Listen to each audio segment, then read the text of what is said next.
नमस्कार, स्वागत है आपका अपने जिले में। मैं हूं शिवानी। आइए नजर डालते हैं अब तक की हेडलाइंस पर। मवाना के रोडवेज बस स्टैंड के पीछे ट्यूबवेल पर नहाने आए युवक ने की आत्महत्या। तमंचे से मारी सर में गोली। पुलिस ने लहूलुहान शव कब्जे में लिया। रिसाड़ीगेट थाना क्षेत्र के शौकीन नगर की किशोरी के आत्महत्या के मामले में महिला आयोग की सदस्य डॉक्टर हिमानी अग्रवाल पहुंची मृतका के घर। कहा जल्द मिलेगा न्याय। लोहिया नगर थाने में 1.5 महीने पहले दबंगों के खिलाफ कराई थी रिपोर्ट दर्ज।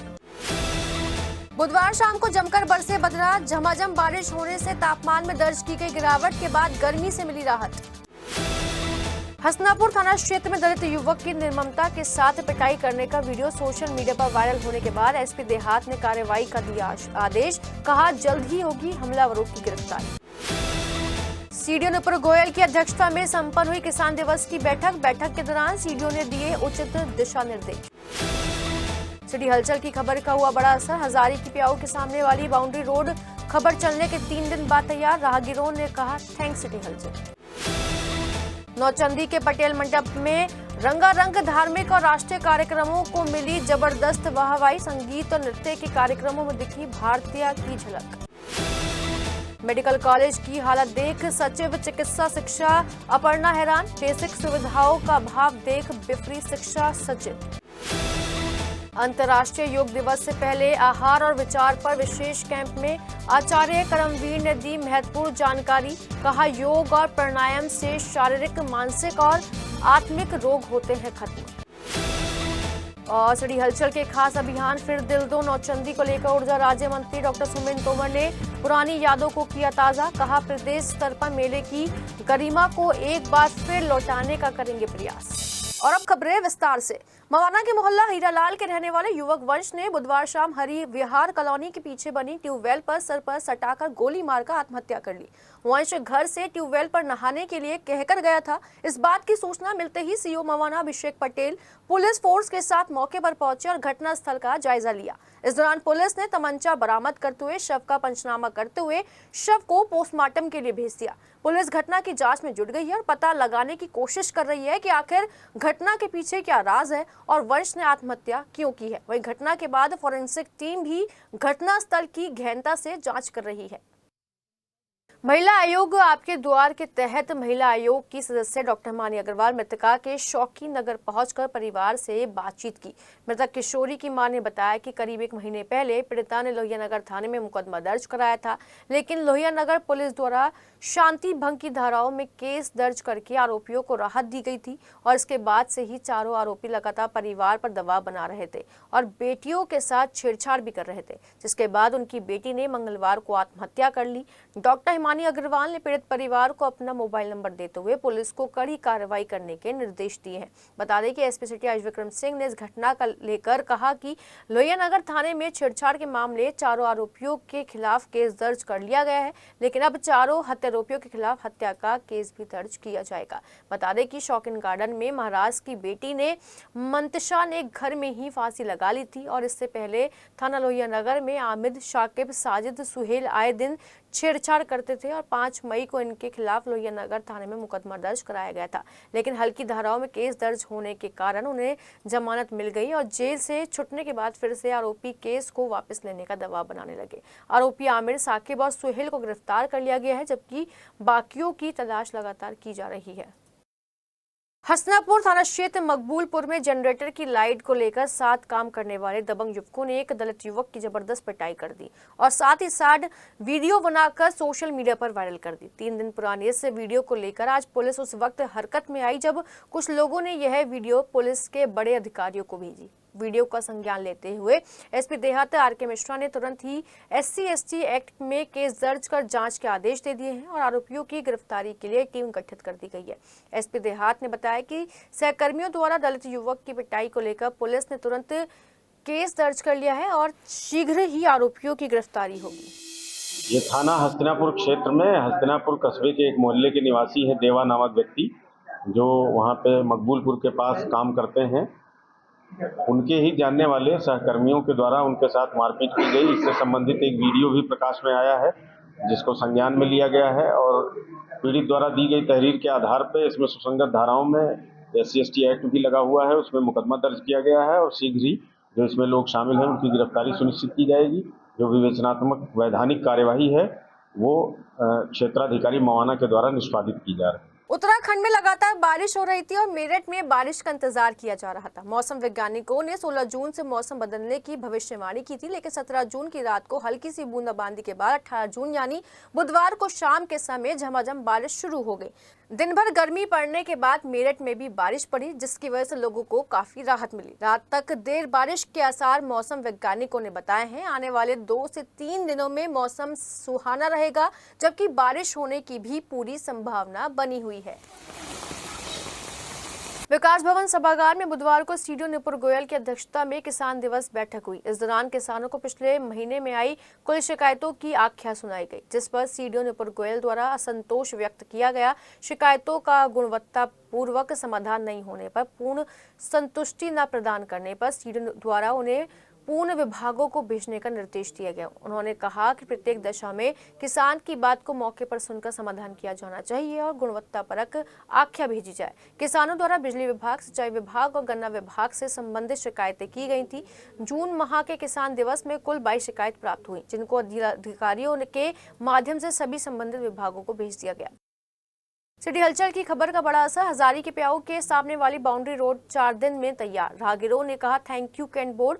सिटी हलचल ने 3-4 दिन पहले बाउंड्री रोड हजारी प्याऊ के सामने की रोड पर पहुंचकर वहां के हालात, वहां के गड्ढे आपको दिखाए थे और कैंटोनमेंट बोर्ड और कैंट विधायक से अपील की थी कि बरसात से पहले इस रोड का निर्माण किया जाए। सिटी हलचल की खबर का बड़ा असर हुआ। मात्र 24 घंटे से भी कम समय में कैंटोनमेंट बोर्ड और कैंट विधायक अमित अग्रवाल के प्रयासों से सड़क बन गई है। सड़क का निर्माण हो गया है। आइए सबसे पहले देखते हैं हमारी रिपोर्ट, जिसके बाद बनी ये रोड। ये इलाका वीआईपी इलाका नहीं है। अगर ये वीआईपी इलाका होता, इंडाना बार के सामने का इलाका होता या कुटिया के आसपास का इलाका होता, तो शायद इस इलाके की भी किस्मत बदल जाती। आप देखिए ये गड्ढे लगातार हादसों को दावत दे रहे हैं और ठीक बरसात से पहले हम आपको दिखा रहे हैं। अब आप ये देखिए, मेरठ कैंटोनमेंट बोर्ड की गाड़ी आ रही है, छावनी की गाड़ी आ रही है, इतनी बड़ी गाड़ी आ रही है और गलत रास्ते से आएगी। और ये मैं आपको दिखा रहा हूँ कैसे कार जा रही है। गाड़ी वहीं रोक ली है और क्योंकि ये रास्ते में से एक बैरियर टूटा हुआ है और एक तरफ से ही गाड़ी जा सकती है, इसलिए छावनी परिषद की गाड़ी आधे कूड़े से भरी गाड़ियां जाती हैं, बिना ढके जाती हैं और यहाँ से आती हैं। देख लीजिए, आपको दिखा रहे हैं। लेकिन इस रास्ते की सुध कौन लेगा, ये अलग बात है। आपको बता रहे हैं कि किस तरीके से इस रास्ते पर गड्ढे ही गड्ढे हैं और अभी तक यहाँ पर इतनी शिकायतों के बावजूद भी किसी ने इसकी सुध नहीं ली है, कोई इसकी खबर नहीं लेता है। ये गड्ढों की सड़क हम आपको इसलिए दिखा रहे हैं क्योंकि इस सड़क पर ना तो मेयर हरिकांत अहलूवालिया आते हैं और ना ही कभी सांसद अरुण गोविल गए, ना उनके प्रतिनिधि गए और साथ ही साथ ना ही कभी डॉक्टर लक्ष्मीकांत वाजपेयी इस रोड पर आए हैं। इस रोड पर आम आदमी आते हैं, बच्चे आते हैं और जो गंगानगर और डिफेंस कॉलोनी वाले लोग हैं वो जाते हैं। तो इस सड़क के हालात बदले तो बदले कैसे, क्योंकि यहाँ पर दुर्घटनाओं का जो दौर है वो बहुत ही खतरनाक है। मैं आगे आपको दूर तक दिखा दूं, वहां पर भी गड्ढे ही गड्ढे हैं। सड़क की ऊपर पेड़ की टहनियां आ रही हैं जो 2 व्हीलर्स वालों के मुंह पर लगती रहती हैं। यहाँ पर छटाई करने कोई भी नहीं आता है और आए भी क्यों, क्योंकि ये कोई वीवीआईपी इलाका नहीं है। हाँ, सुरक्षा की दृष्टि से बड़ा महत्वपूर्ण इलाका है। देखिए कार किस तरीके से घूम कर आ रही है और जब कार घूम कर आ रही है तो आप समझ सकते हैं कि इस इलाके में रोड की कितनी जरूरत है। एक बार फिर देख लीजिए यहाँ की गंदगी और यहाँ की गंदगी के साथ साथ कैंटोनमेंट बोर्ड की हालात, क्योंकि यहाँ पर अगर थोड़ा सा भी सुध ले कैंटोनमेंट बोर्ड और फूल पत्तियां लगा दे तो क्या जाएगा। और ना ही एनजीओज भी कभी यहाँ पर आते हैं। लेकिन हमारे पास जागरूक दर्शकों की लगातार खबरें आ रही हैं, कॉल आ रही हैं इस टूटी हुई सड़क को लेकर। टूटी हुई सड़क के साथ टूटा हुआ बैरियर क्यों है, इस बात को लेकर। ये टूटा हुआ बैरियर यहाँ पर और उधर माल रोड पर एक उस व्यवस्था का परिचायक है जिस व्यवस्था में सुविधा के लिए कुछ भी तोड़ दिया जाए, कुछ भी जोड़ दिया जाए। देखिए कैसे आ रही हैं ये गाड़ियां और कैसे जा रही हैं ये गाड़ियां। और यहाँ पर सर कितनी परेशानी है इस रोड पर? ये रोड तो तमाम टूटी हुई है, इसमें तो बहुत ही परेशानी है, निकलना ही मुश्किल होता है। और बारिश में सर? बारिश में तो निकल नहीं पाएंगे, पानी भर जाएगा। ये पूरी रोड ऐसी है करीब करीब वहां तक चौराहे तक ये ऐसी है। कितने दिन से देख रहे हैं? 4-6 महीने तो हो गए होंगे। जी हाँ, 4-6 महीने तो हो गए होंगे। ये हम उससे भी ज्यादा हो गए होंगे। उससे भी ज्यादा 1 साल तो हो गया। 1 साल हो गया। मैं कम निकलता हूँ इधर को, तो इसलिए कम आई जी, उधर से निकल जाते हैं टूटी हुई रोड की वजह से। उस साइड से घूम के जाते हैं। जी हाँ, टूटी हुई रोड की वजह से देखिए किस तरीके से यहाँ से कारें निकल रही हैं। ये टूटी हुई रोड है। और अब आप देखिए ये एक बढ़िया जगह है सोने की। आप भी सोइए, मजा लीजिए, कहीं पर भी ट्रक खड़ा करिए। सैन्य क्षेत्र में सामने प्रशासनिक भवन है और ये सैन्य क्षेत्र है। कहीं पे भी ट्रक खड़ा करिए, सोइए, कैंटोनमेंट बोर्ड कहीं पर भी आपको रोकेगा नहीं। गाड़ियां और देख लीजिए कैसे धीरे धीरे झूलती हुई गाड़ियां जा रही हैं, गड्ढों का मजा लेते हुए जा रही हैं। हम आपको दिखा रहे हैं, देखिए एक बार फिर किस तरीके से ये हम प्रत्यक्ष को प्रमाण की आवश्यकता नहीं है, ये दिखाने की कोशिश कर रहे हैं। बहुत खुशी होती है तब ज्यादातर लोग हेलमेट लगाकर निकलते हैं और ऑटोज और ई रिक्शा जब यहाँ से निकलती हैं तो आप समझ सकते हैं कि इस सड़क के हालात कैसे हैं। जी हाँ, इस सड़क को लेकर कई बार फोन आए हैं, लेकिन अब ग्राउंड जीरो से आपके सामने, कैंटोनमेंट बोर्ड के सामने, अमित अग्रवाल जी के सामने जो कैंट विधायक हैं और जनप्रतिनिधियों के सामने ये सड़क का हाल है। बरसात से पहले तो सही होनी चाहिए। बनता है सवाल या नहीं बनता है? मेरे सहयोगी वंश, मैं हूं के सिटी हलचल। तो आपने देखा कि सिटी हलचल की खबर का बड़ा असर। और आइए चलते हैं ग्राउंड जीरो पर आपको लेकर और दिखाते हैं कि सड़क का निर्माण कैसे हुआ और फर्राटा भरते हुए वहां आपको नजर आएंगे लोग जो कह रहे थे thank you cantonment board, thank you cant विधायक Amit Agarwal, thank you city Halchal. Thank you cantonment board, thank you Amit Agarwal, cant विधायक। जी हाँ, थैंक्स कहने में, थैंक यू कहने में बहुत बड़ा फायदा होता है, क्योंकि जब आप थैंक यू कहते हैं ना तब हौसला अफजाई होती है और काम करने का मोटिवेशन मिलता है। हम बाउंड्री रोड पर हैं, हजारी की प्याऊ से जब हम चलेंगे टूवर्ड्स गंगानगर तो ये रोड मिलेगी जहां पर धीरे धीरे बल खाती हुई व्हीकल्स चलती थी, आज फर्राटा भर रही है। और फर्राटा इसलिए भर रही है क्योंकि ये रोड आपके रिपोर्टिंग करने के बाद से सही हो गई है। सिटी हलचल की खबर का बड़ा असर हुआ है। 4 से 5 दिन के बीच में ये सड़क बन गई है। हमने कैंट विधायक अमित अग्रवाल से पहले ही बात करी थी, उन्होंने बताया था इसके टेंडर को लेकर और कॉन्ट्रैक्ट को लेकर बहुत बड़े स्तर पर बात चल रही है, लेकिन इतनी जल्दी असर होगा ये हमें नहीं मालूम था।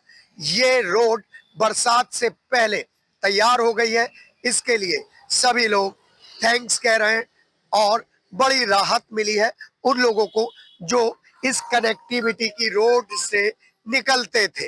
लेकिन एक बात का ध्यान रखना पड़ेगा और वो ध्यान ये है कि इस पर स्पीड का कंट्रोल करना पड़ेगा, क्योंकि कहीं ऐसा ना हो रोड बनने के बाद यहाँ पर दुर्घटनाओं का डेंजर जोन बन जाए, एक्सीडेंटल जोन ये रोड ना बन जाए। क्योंकि आप देख रहे हैं जैसे ही गड्ढे से मुक्त ये सड़क हुई है तो सब लोग फर्राटा भरकर चल रहे हैं। और देखिए किस तरीके से यहाँ पर वाहनों का आवाजाही शुरू हो गई है और सरकारी गाड़ियां भी निकल रही हैं, ट्रैक्टर्स भी निकल रहे हैं। लेकिन कुछ और कहे इससे पहले हम सिर्फ धन्यवाद कहेंगे इस रोड को बरसात से पहले बनाने के लिए, क्योंकि इस रोड के बनने के बाद कम से कम हजारों लोग जो इस रोड पर गुजरते हैं, इस रोड से गुजरते हैं, और मवाना की तरफ जाते हैं, डिफेंस कॉलोनी जाते हैं, गंगानगर जाते हैं, रक्षापुरम जाते हैं। और सुबह जब बच्चे जाएंगे जुलाई में, उन्हें काफी रिलीफ मिलेगा और साथ ही साथ बराबर की रोड का ट्रैफिक का प्रेशर भी कम हो जाएगा। एक बार फिर थैंक्स कैंटोनमेंट बोर्ड अपने सहयोगी वंश के साथ और वीडियो एडिटर संजय और विवेक के साथ के सिटी हलचल। खैरनगर क्षेत्र में दुकानों के बाहर अवैध निर्माण और खड़े वाहनों को लेकर एडीएम सिटी ब्रजेश सिंह ने नोटिस जारी कर दुकान सिटी हलचल के खास अभियान में फिर दिल दो नौचंदी को में हम आपको लगातार पटेल मंडप के कार्यक्रम दिखा रहे हैं। मंगलवार की रात सुभारती विश्वविद्यालय के परफॉर्मिंग आर्ट्स विभाग द्वारा सांस्कृतिक कार्यक्रम पेश किया गया। सुभारती के इस सांस्कृतिक संध्या में मीराबाई की भक्ति पर भावपूर्ण नाट्य प्रस्तुति दी तो मीराबाई के जीवन चरित्र कथक को देखकर सभी मंत्रमुग्ध हो गए। डॉक्टर भावना के नेतृत्व में इस सांस्कृतिक संध्या में विभिन्न भावों की प्रस्तुतियां देकर सभी को तालियां बजाने के लिए मजबूर कर दिया गया। पटेल मंडप और सबसे पहले तो जब मेरठ का नाम आता है तो अपने शहर में कार्यक्रम करने का आनंद ही कुछ और होता है। दूसरे, जब यहाँ कार्यक्रम करने के लिए हम यहाँ उपस्थित हुए तो हम आज ऑडियंस को देखकर रस में सराबोर हो गए। तो हमने आज कार्यक्रम में गणेश वंदना से प्रारंभ करके 3 ताल विशुद्ध कथक नृत्य अपनी शिष्याओं के साथ प्रस्तुत किया। आप देख रहे हैं मेरी सभी शिष्याएं मेरे साथ हैं यहाँ पर। और अब कार्यक्रम में हमने कृष्ण भक्त मीराबाई पर आधारित एक नृत्य नाटिका भी प्रस्तुत की जो पूर्ण रूप से मीरा के ही पदों पर आधारित है। उनके जीवन चरित्र को दिखाती है, किस तरह से वो कृष्ण में रमती हैं, नाचती हैं कृष्ण के लिए और कृष्ण में ही विलीन होती हैं। ये हमने कथक के जरिए आज यहाँ दिखाया। उधर लच्छू महाराज की शिष्य लखनऊ घराने की देविका देवेंद्र एस मंगलामुखी के शिव रुद्राष्टकम पर कथक की प्रस्तुति देकर पूरे पटेल मंडप को शिवमय कर दिया। देविका देवेंद्र एस मंगलामुखी को 2016 में राष्ट्रीय मीराबाई अवार्ड मिल चुका है।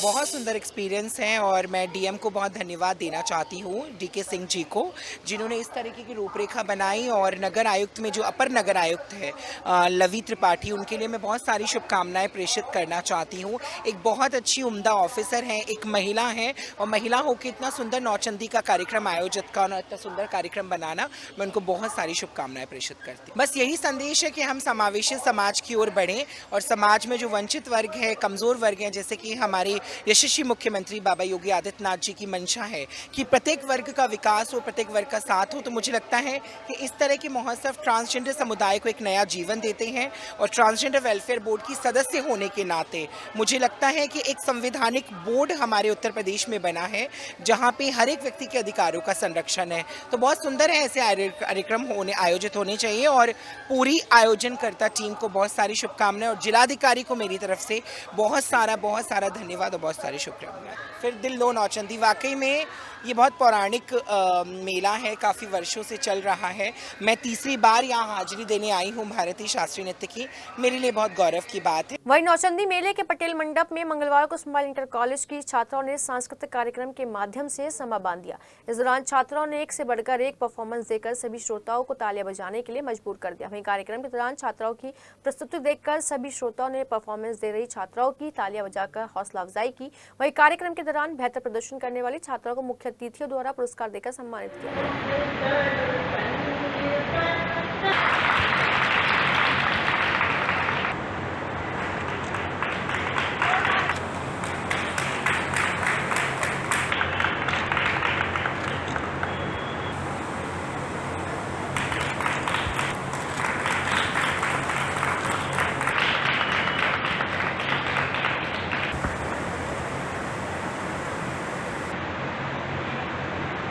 आयु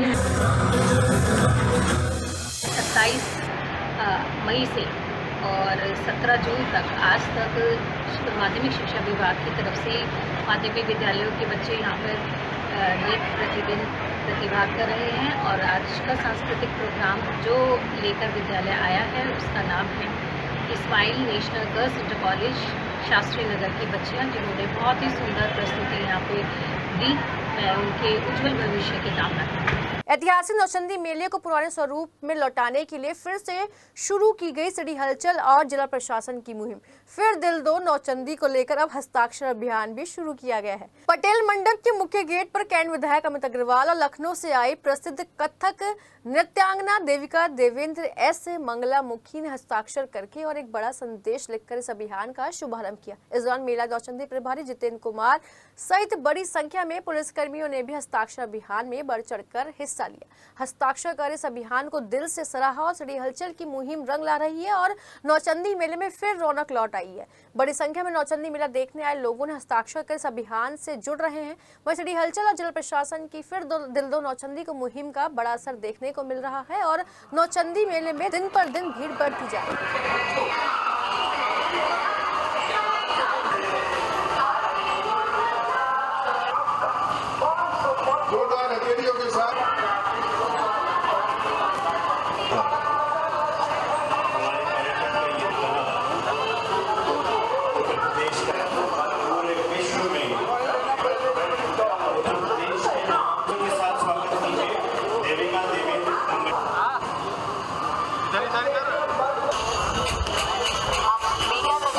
बहुत सुंदर एक्सपीरियंस है और मैं डीएम को बहुत धन्यवाद देना चाहती हूँ, डीके सिंह जी को, जिन्होंने इस तरीके की रूपरेखा बनाई। और नगर आयुक्त में जो अपर नगर आयुक्त है लवी त्रिपाठी, उनके लिए मैं बहुत सारी शुभकामनाएं प्रेषित करना चाहती हूँ। एक बहुत अच्छी उम्दा ऑफिसर हैं, एक महिला हैं और महिला होकर इतना सुंदर नौचंदी का कार्यक्रम आयोजित करना, इतना सुंदर कार्यक्रम बनाना, मैं उनको बहुत सारी शुभकामनाएं प्रेषित करती हूँ। नौचंदी के मेले को नया स्वरूप देना पड़ेगा। अभी आकर्षण कम होता जा रहा है, नौजवान पीढ़ी कम आकर्षित है। सभी धर्मों सभी वर्गों के लोग इसमें आए, उसके लिए इसमें बड़ा सुधार करने की जरूरत है। मेला प्रांतीकृत हुआ है तो निश्चित रूप से व्यवस्थाओं में सुधार होगा, ऐसी मैं आशा करता हूं। मैं जनता से कहता हूं, फिर दिल दो नौचंदी को। उधर बुधवार को INPG कॉलेज के एक छात्र ने बॉलीवुड गीतों पर प्रस्तुति दी, जिसे नौचंदी मेला समिति के सदस्यों ने सर्टिफिकेट देकर सम्मानित किया। इस दौरान उन्होंने कहा कि इस तरह के आयोजन से स्टूडेंट्स में शिक्षा के साथ कुछ बेहतर करने का मौका मिलता है। छुपाओ कितना छुपा सकते हो, स्वास्थ्य सेवाओं का मिसमैनेजमेंट। उत्तर प्रदेश की चिकित्सा शिक्षा सचिव अपर्णा मेडिकल कॉलेज पहुंची और प्राचार्य डॉक्टर RC गुप्ता के साथ मिलकर विभिन्न विभागों का निरीक्षण किया। साथ ही मेडिकल कॉलेज में चल रहे निर्माण कार्य की समीक्षा भी की। इस दौरान सचिव ने नेत्र रोग विभाग में डायबिटिक रेनिनोपैथी का भी निरीक्षण किया। साथ ही साथ उन्होंने सरदार वल्लभ भाई पटेल चिकित्सालय में पानी की आपूर्ति लेकर सभी की क्लास लगाई। मरीजों ने शिक्षा सचिव को बताया था कि पिछले 12 घंटे से उन्हें पानी नहीं मिला है। वहीं कैंपस के कुछ हिस्से में भारी हुआ पानी देखकर वह खासी नाराज दिखाई दी। इस दौरान प्राचार्य डॉक्टर RC गुप्ता ने बताया कि 60 साल पुरानी पाइपलाइन फटने के कारण कैंपस में पानी भरा हुआ। बता दें कि 3000 से ज्यादा OPD वाले मेडिकल कॉलेज में पानी की कई वैकल्पिक व्यवस्था न होने से शिक्षा सचिव का मिजाज पूरे दौरे में उखड़ा सा नजर आया। सिटी हलचल को सूत्रों के हवाले पता चला कि 800 मरीज वाले इस अस्पताल में ऐसी व्यवस्था को देखकर सभी को अल्टीमेटम दिया गया है। योग गुरु स्वामी करमवीर जी महाराज ने एक विशेष योग सत्र के चौथे दिन उपस्थित साधकों को संबोधित करते हुए कहा कि योग और प्राणायाम के माध्यम से न केवल शारीरिक बल्कि मानसिक और आत्मिक रोगों को भी खत्म किया जा सकता है। उन्होंने कहा कि गायत्री मंत्र का उच्चारण करते हुए सिद्धासन, पद्मासन अथवा सुखासन में बैठकर ध्यान करने से चित्त शुद्ध होता है और आत्मबल की वृद्धि होती है। स्वामी जी ने महायोग क्रिया के अभ्यास का विस्तृत वर्णन करते हुए बताया कि इसमें बटरफ्लाई आसन, जलंधर बंधु उड़ियान बंध अत्यंत लाभकारी है। सूर्य भेदी प्राणायाम सर्दी जुकाम और खांसी में अत्यंत उपयोगी है। वही चंद्र भेदी प्राणायाम गर्मी, अधिक पसीना, थायराइड व गले की समस्याओं में राहत देता है। स्वामी जी ने पीठ और पेट की समस्याओं के लिए विशेष अभ्यास चक्की चालन को अत्यंत उपयोगी बताया। उन्होंने कहा कि भोजन में अधिक फाइबर युक्त और सात्विक आहार को अपनाने चाहिए। स्वामी जी ने थायराइड और कंठ रोगों में बहेड़ा अंजन श्वास यंत्रियों के लिए विशेष आसनों का अभ्यास करने की सलाह दी। उन्होंने पीठ और कमर दर्द के साथ लिवर एवं किडनी रोगों के लिए लाभकारी आसन बताए। स्वामी करमवीर जी ने कहा कि 7 दिनों तक नियमित चक्की चलाने से शरीर के सभी भागों में ऊर्जा का संचार होता है और समस्त रोगों का अंत होता है। अंत में उन्होंने योग की ऋषि परंपरा की महत्वता पर प्रकाश डालते हुए युवाओं से आग्रह किया कि वह इसे अपने जीवन में अपनाकर स्वस्थ और संयमी बने। अवसर पर कुलपति प्रोफेसर संगीता शुक्ला ने सभी का आभार व्यक्त किया। प्यारेलाल जिला अस्पताल में साइरेकस हेल्थ केयर लिमिटेड द्वारा एक वर्कशॉप का आयोजन किया गया, जिसमें जोनल मैनेजर वर्धमान बिष्ट ने सभी डॉक्टर और स्टाफ नर्स को बायोमेडिकल इक्विपमेंट्स के उपयोग करने के बारे में जानकारी दी। उन्होंने बताया कि किस प्रकार बायोमेडिकल इक्विपमेंट्स को सावधानी के साथ रखना और प्रयोग करना चाहिए। इस मौके पर जिला अस्पताल के चिकित्सा प्रबंधक निपुण सिंह ने बताया कि साइरेकस हेल्थ केयर द्वारा उत्तर प्रदेश में प्रशिक्षण दिया जा रहा है, जो कि डॉक्टर और स्टाफ के लिए बहुत ही महत्वपूर्ण है। वर्कशॉप के दौरान एसआई मीनाक्षी सिंह और टेक्निकल हेड राघवेंद्र मौजूद रहे। आज साइरेक्स हेल्थ केयर प्राइवेट लिमिटेड द्वारा जो कि हमारा जो बायोमेडिकल इक्विपमेंट्स होते हैं, जो पेशेंट के ट्रीटमेंट और डायग्नोस्टिक यानी कि उनकी जांचों के लिए जो इक्विपमेंट्स हम यूज़ करते हैं, उनके प्रशिक्षण, रख रखाव, कैसे कोई समस्या आए। आजकल हमने देखा है बहुत सारी घटनाएं होती रहती हैं, तो उनसे कैसे बचा जा सकता है अप्रिय घटनाओं से, तो और कैसे सुरक्षित तरीके से इक्विपमेंट को यूज़ किया जा सकता है, उसके लिए साइरेक्स हेल्थ केयर द्वारा ये पूरे उत्तर प्रदेश में पहली बार एक बहुत बड़े स्तर पर एक प्रशिक्षण दिया जा रहा है। तो इसमें सारे स्टाफ नर्सेज, ओटी टेक्नीशियंस और हमारे डॉक्टर भी शामिल हैं।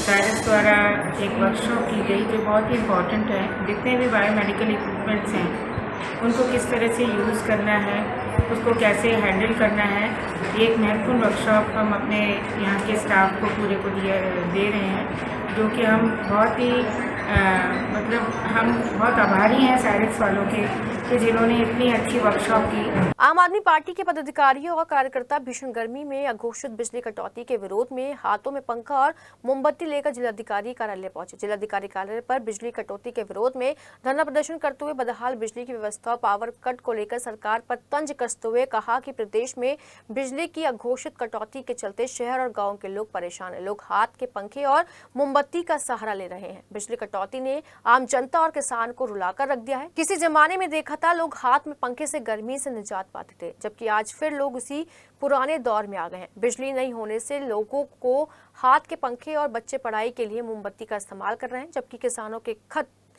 किसानों के खेत बिजली के बिना सूखे पड़े हुए हैं। ऐसे में सरकार बिजली की यूनिट दरें बढ़ाकर आम जनता के लिए मुसीबत खड़ी करने वाली है, जिसे किसी भी कीमत पर बर्दाश्त नहीं किया जाएगा। आम आदमी पार्टी के पदाधिकारियों ने कहा कि किसी भी कीमत पर बिजली की यूनिट दरें नहीं बढ़ने की जाएगी। उत्तर प्रदेश की स्थिति बद से बदतर है, जहाँ भीषण गर्मी का प्रकोप है, किसान मजबूर हैं, उनकी फसल सूख रही है, कारण बिजली का ना आना।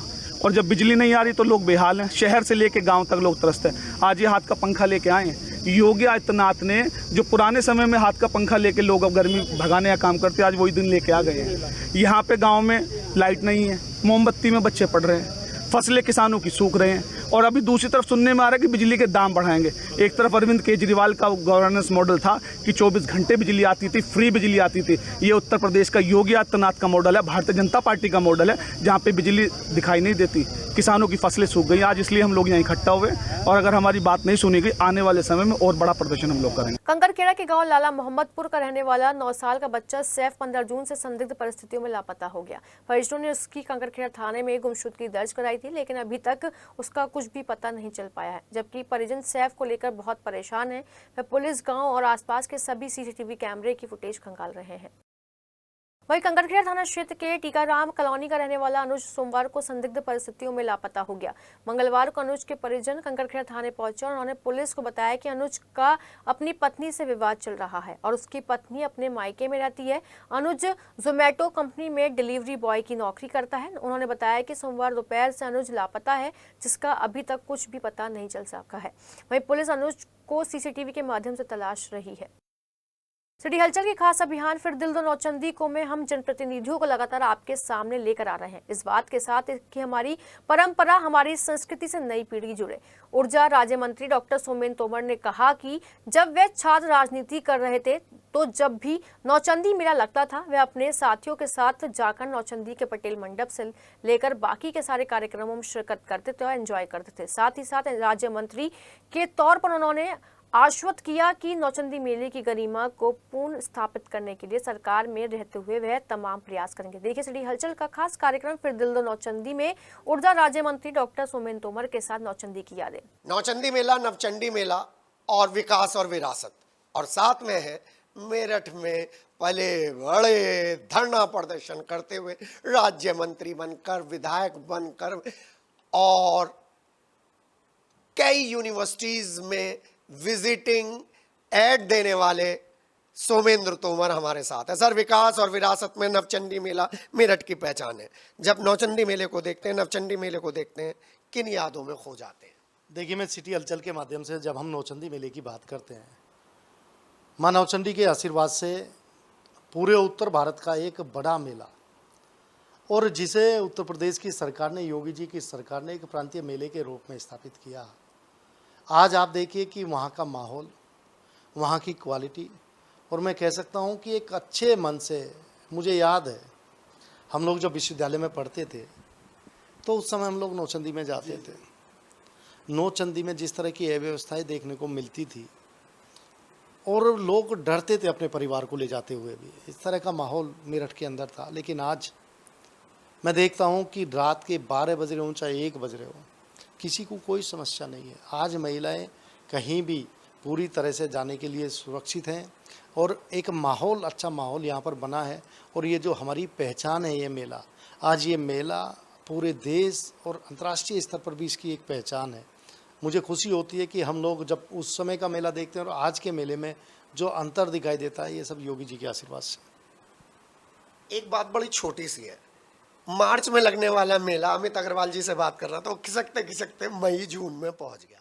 क्या आप अपने स्तर पर, सरकार के आप अंग हैं, कोशिश करेंगे कि वही पुराना दौर हो कि नवरात्रों में लोग नवचंडी माता के दर्शन करने पहुंचे? देखिए, कुछ इस तरह की परिस्थितियां रही, लेकिन अगली बार हम लोगों का प्रयास रहेगा कि इस समय से ये मेला शुरू हो। आपको बचपन की कौन सी याद आती है नौचंदी मेले में पहुंच के? झूले की, कुल्फी की, गुब्बारों की, किसकी? देखिए, मैं जब विश्वविद्यालय में मैं छात्र संघ की राजनीति करता था और विश्वविद्यालय में हम लोग पढ़ने आए, तो हम लोग पूरी टीम, हम लोगों की जो अपने डिपार्टमेंट के सारे होते थे, हम साथी, हम लोग जाते थे नौचंदी मेले में। झूला भी हम लोगों ने देखा, सर्कस भी देखा। उस समय पास मिल जाते थे हम लोगों को, क्योंकि विश्वविद्यालय में पढ़ते थे, वो आ जाते थे पास, तो हम पास से जाते थे। तो चाहे उसमें नौचंदी, हम सर्कस देखें, चाहे हम लोग झूले पे जाएं, वो सारी चीज़ें हम लोग को आज भी ऐसा लगता है कि कल ही हम लोग गए थे। लेकिन आज माहौल में परिवर्तन है। आज नौचंदी मेले का जो सम्मान है वो बढ़ा है। और आज आप देखिए, एक दौर वो भी था कि जब कोई आर्टिस्ट आता था तो वो डरता था मेरठ आते हुए, उसे लगता था कि मेरठ जा तो रहा हूँ, वापस आऊँगा या नहीं आऊँगा। लेकिन अब लोगों में आकर्षण होता है कि मेरठ जाना है मुझे। तो आज ये योगी जी के कारण जो एक माहौल बना है उत्तर प्रदेश में, ये सिर्फ महाराज जी की कृपा से। पटेल मंडप का कोई प्रोग्राम याद है? हाँ, खूब याद है। लेकिन उस समय जिस तरह की अराजकता हम लोग देखते थे, जिस तरह से कुछ लोग ये मानते थे कि ये हमारे ही उसमें है, आसपास हमारी आबादी है, तो गुंडागर्दी, लेकिन अब किसी की हिम्मत नहीं है कि कोई इस तरह की हरकत करते। दर्शकों से कह दीजिए, दिल दीजिए नौचंदी को, जाइए नौचंदी। मैं यही आग्रह करूंगा कि अपना दिल नौचंदी को दो। नौचंदी हमारी पहचान है, हम लोग नौचंदी से जुड़े और मेले को परिवार से ही देखने जाए। जी हाँ, फिर दिल दीजिए नौचंदी को। और ऊर्जा राज्य मंत्री सोमेंद्र तोमर छात्र जीवन में पहुंच गए। पटेल मंडप की बात याद करते हुए, नौचंदी में पास अरेंज करते हुए, उनके चेहरे की मुस्कान देखी थी ना आपने, शरारत वाली मुस्कान, छात्रों वाली मुस्कान। वो मुस्कान अपने बच्चों को दीजिए, क्योंकि ये ही लाइफ के लेटर स्टेजेस में सुनहरी यादें बनकर आती हैं। सुनहरी यादों के दौर में नौचंदी मेले को ले जाइए, दिल दीजिए अपने सहयोगी अमित के साथ। के फिर दिल दो नौचंदी को, सिटी हलचल का विशेष अभियान। अपने जिले में फिलहाल इतना ही। मेरठ की ताजा तरीन खबरों के साथ हम आपको जोड़े रखेंगे। फिलहाल हमें दीजिए इजाजत। नमस्कार।